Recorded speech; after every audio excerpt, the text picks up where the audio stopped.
महत्त्वाची बातमी राळेगावातून। राळेगाव बंदला आता उत्स्फूर्त प्रतिसाद मिळालाय। बसस्थानकासमोर टायर पेटवून निषेध नोंदवलाय, तर आदिवासी मुली तस्करीच्या प्रकरणाचा या ठिकाणी तीव्र निषेध नोंदवला जातोय।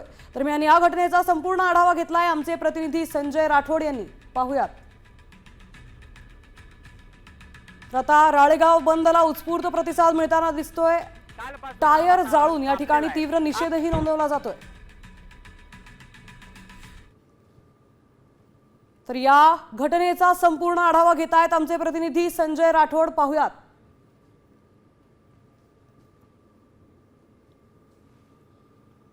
राळेगाव येथील मुली बेपत्ता प्रकरणी आज हिंदू संघटनेच्या वतीनं बंदचं आवाहन केलं होतं आणि हिंदुत्ववादी संघटनेनं संपूर्ण राळेगावच्या बसस्थानकासमोर टायर पेटून घटनेचा निषेध नोंदवलेला आहे। आपण पाहतो की पोलीस अधिकारी आणि कर्मचारी पेटवलेला टायर विझवताना आपल्याला पाहायला मिळते।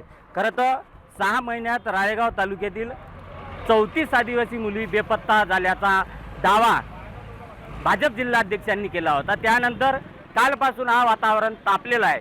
आज राळेगाव पूर्णपणे कडकडीत बंद ठेवण्यात आलेलं आहे। या घटनेच्या निषेधार्थ हिंदू संघटनेकडून राळेगाव बंदचा आवाहन केलं होतं आणि त्या आवाहनाला प्रतिसाद देत व्यापाऱ्यांनी पूर्णपणे राळेगाव बंद केलेला आहे। आपण पाहतो की पोलिसांनी सुद्धा वेळीच हस्तक्षेप केल्यामुळे इथे ट्रॅफिकचा प्रश्न निर्माण होणार होता। त्या दृष्टीने आपण या पोलिसांनी पूर्ण टायर विझून बाजूला केलेला आहे आणि वाहतुकीला रस्ता मोकळा करून दिलेला आहे। त्यामुळे हा बंद आता किती वेळ चालणार याकडे सगळ्यांचे लक्ष लागलं आहे। संजय राठोड, साम टीव्ही न्यूज, यवतमाळ।